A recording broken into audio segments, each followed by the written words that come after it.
بسم الله الرحمن الرحيم يا أيها الذين آمنوا اتقوا الله ولتنظر نفس ما قدمت لغد واتقوا الله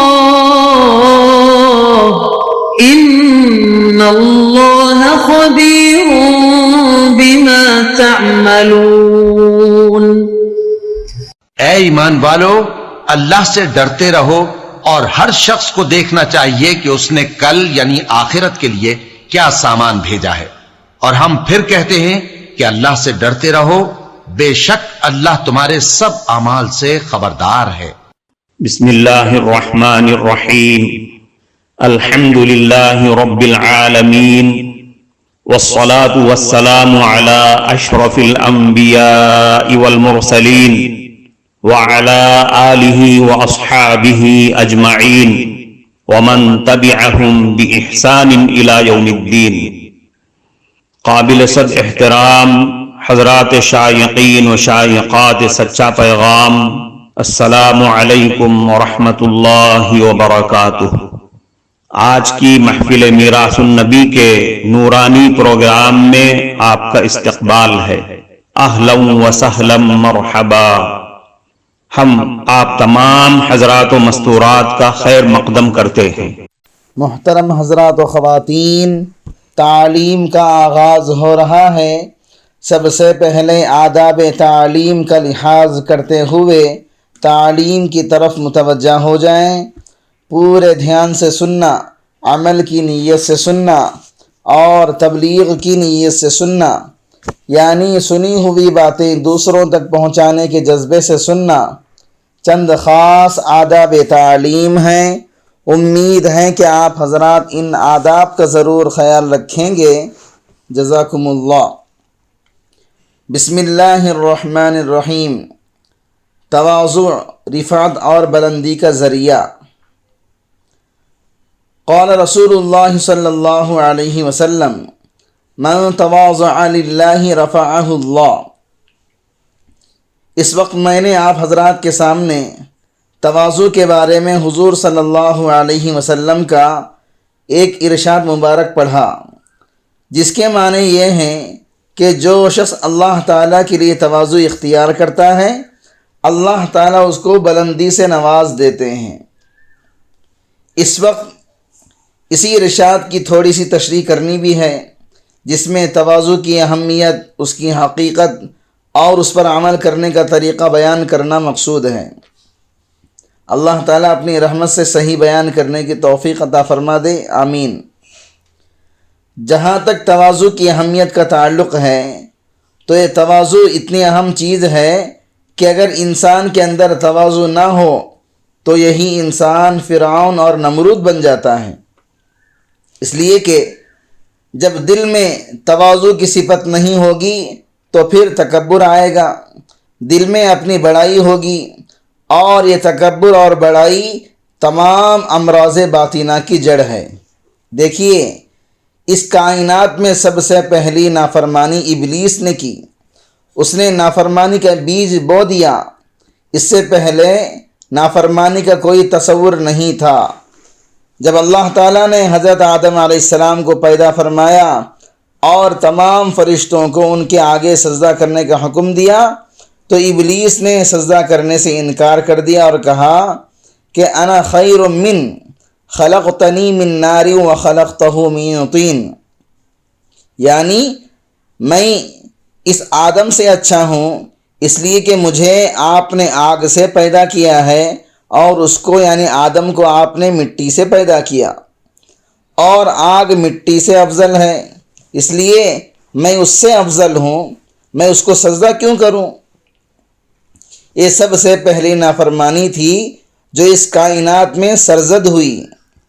اس نافرمان کی بنیاد تکبر اور بڑائی تھی کہ میں اس آدم سے افضل ہوں یا اچھا ہوں، میں اس سے بہتر ہوں۔ بس اس تکبر کے نتیجے میں اللہ تبارک و تعالی نے اس کو راندہ درگاہ کر دیا۔ اس سے معلوم ہوا کہ ساری نافرمانیوں اور برائیوں کی جڑ تکبر ہے۔ جب دل میں تکبر پیدا ہوگا تو دوسری برائیاں بھی اس میں جمع ہو جائیں گی۔ اس تکبر کی وجہ یہ ہوئی کہ شیطان نے اپنی عقل پر ناز کیا۔ اس نے سوچا میں ایک ایسی عقلی دلیل پیش کر رہا ہوں جس کا توڑ مشکل ہو، وہ یہ کہ اگر آگ اور مٹی کا تقابل کیا جائے تو آگ مٹی سے افضل ہے۔ اس نے اللہ تعالیٰ کے حکم کے آگے اپنی عقل چلائی، جس کا نتیجہ یہ ہوا کہ بارگاہ خداوندی سے مردود اور راندہ درگاہ ہو گیا۔ اقبال مرحوم شعر میں بعض اوقات بڑی حکیمانہ باتیں کر دیتے ہیں، چنانچہ ایک شعر میں انہوں نے اسی واقعے کی طرف اس طرح اشارہ کیا: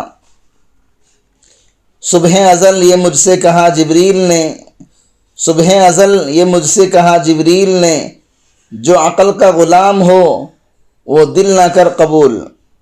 اس لیے کہ جو عقل کا غلام بن گیا اس نے اللہ تعالیٰ کی بندگی کا تو انکار کر دیا۔ اس شیطان نے یہ نہیں سوچا کہ جب معاملہ اللہ تعالیٰ کے ساتھ ہے، اسی نے تجھے پیدا کیا اور اس نے آدم کو پیدا کیا، وہ خالق کائنات بھی ہے، وہ یہ کہہ رہا ہے کہ تو آدم کو سجدہ کر، تو اب تیرا کام یہ تھا کہ تو اس کے حکم کے آگے سر جھکا دیتا، مگر تو نے اس کے حکم کی نافرمانی کی، اس لیے مردود ہوا۔ بہرحال تکبر سارے گناہوں کی جڑ ہے۔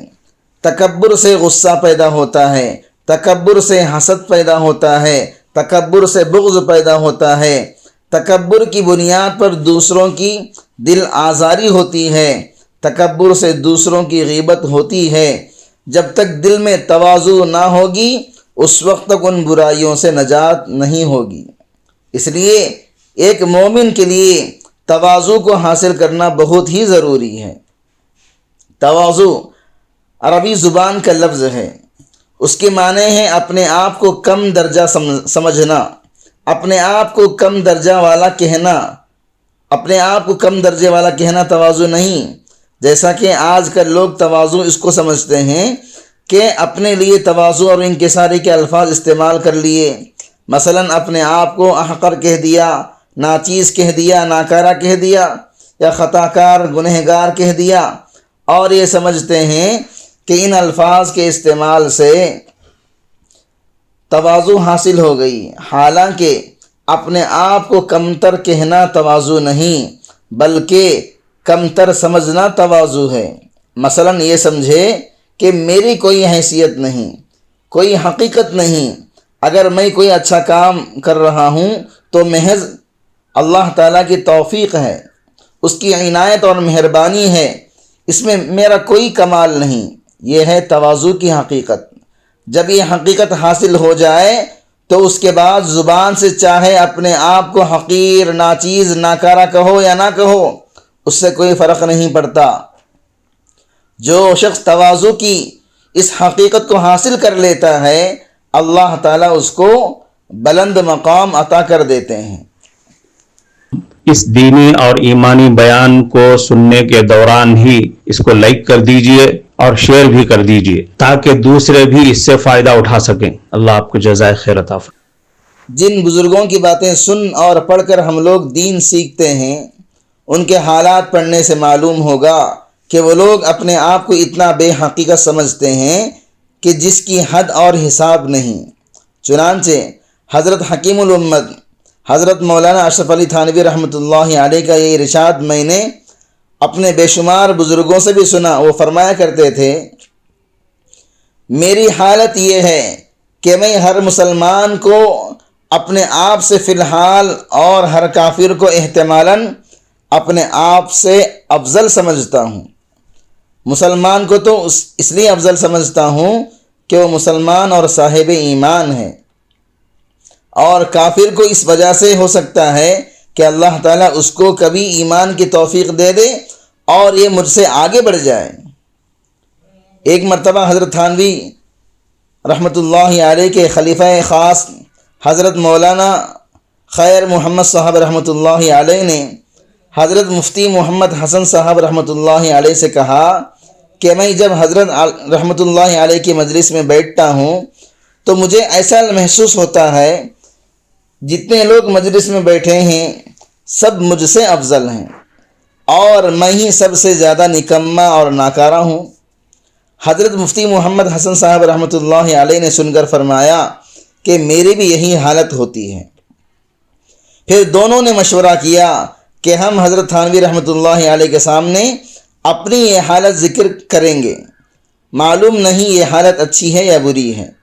چنانچہ یہ دونوں حضرات حضرت تھانوی رحمۃ اللہ علیہ کی خدمت میں حاضر ہو گئے اور اپنی حالت بیان کی کہ حضرت آپ کی مجلس میں ہم دونوں کی یہ حالت ہوتی ہے۔ حضرت تھانوی رحمۃ اللہ علیہ نے جواب میں فرمایا کہ کچھ فکر کی بات نہیں، اس لیے کہ تم دونوں اپنی یہ حالت بیان کر رہے ہو، حالانکہ میں تم سے سچ کہتا ہوں کہ جب میں بھی مجلس میں بیٹھتا ہوں تو میری بھی یہی حالت ہوتی ہے۔ اس مجلس میں تو سب سے زیادہ نکما اور ناکارہ میں ہی ہوں، یہ سب مجھ سے افضل ہیں۔ یہ ہے تواضع کی حقیقت۔ ارے جب تواضع کی یہ حقیقت غالب ہو جاتی ہے تو پھر انسان آدمی اپنے آپ کو جانوروں سے بھی کمتر سمجھنے لگ جاتا ہے۔ ایک حدیث میں حضرت انس رضی اللہ عنہ فرماتے ہیں کہ جب کوئی آدمی حضور صلی اللہ علیہ وسلم سے ملاقات کے وقت مصافحہ کرتا تو آپ صلی اللہ علیہ وسلم اپنا ہاتھ اس وقت تک نہیں کھینچتے تھے جب تک دوسرا آدمی اپنا ہاتھ خود نہ کھینچ لے، اور آپ اپنا چہرہ اس وقت تک نہیں پھیرتے تھے جب تک ملاقات کرنے والا آدمی خود اپنا چہرہ پھیر نہ لے۔ جب آپ مسلسل مجلس میں بیٹھتے تو اپنا گھٹنا بھی دوسروں سے آگے نہیں رکھتے تھے، یعنی امتیازی شان سے نہیں بیٹھتے تھے۔ بعض روایات میں آتا ہے کہ شروع میں جس طرح اور لوگ مجلس میں آ کر بیٹھ جاتے، آپ صلی اللہ علیہ وسلم بھی ان کے ساتھ مل جل کر بیٹھ جاتے۔ نہ تو بیٹھنے میں کوئی امتیازی شان ہوتی تھی اور نہ ہی چلنے میں، لیکن بعد میں یہ ہوا کہ جب کوئی اجنبی آدمی مجلس میں آتا تو اس کو آپ صلی اللہ علیہ وسلم کے پہچاننے میں تکلیف ہوتی تھی، اس کو پتہ نہ چلتا کہ ان میں حضور صلی اللہ علیہ وسلم کون ہیں، اور بعض اوقات جب مجمع زیادہ ہو جاتا تو پیچھے والوں کو آپ صلی اللہ علیہ وسلم کی زیارت کرنا مشکل ہو جاتا، اور سب لوگوں کی یہ خواہش ہوتی کہ ہم حضور صلی اللہ علیہ وسلم کی زیارت کر لیں۔ اس وقت صحابہ کرام نے حضور صلی اللہ علیہ وسلم سے درخواست کی کہ اے اللہ کے رسول، آپ اپنے لیے کوئی اونچی جگہ بنوا لیں اور اس پر بیٹھ کر بات کر لیا کریں، تاکہ آنے والوں کو پتہ بھی چل جائے اور سب لوگ آپ کی زیارت بھی کر لیا کریں اور بات سننے میں بھی سہولت اور آسانی ہو جائے۔ اس وقت آپ صلی اللہ علیہ وسلم نے اجازت دے دی اور آپ صلی اللہ علیہ وسلم کے لیے ایک چوکی بنا دی گئی جس پر آپ صلی اللہ علیہ وسلم تشریف فرما ہو کر باتیں کیا کرتے تھے۔ معزز شائقین و شائقات سچا پیغام، آپ کو اندازہ لگ گیا ہوگا کہ یہ مضمون کتنا اہم ہے اور کس قدر فائدہ مند ہے۔ کم سے کم درجے میں سوشل میڈیا کے ذریعے سے بھی ہم اس کو زیادہ سے زیادہ شیئر کریں گے تو دعوت کے فریضے کی کوششوں میں ہم بھی اپنا کچھ حصہ ڈالنے والے بن سکتے ہیں۔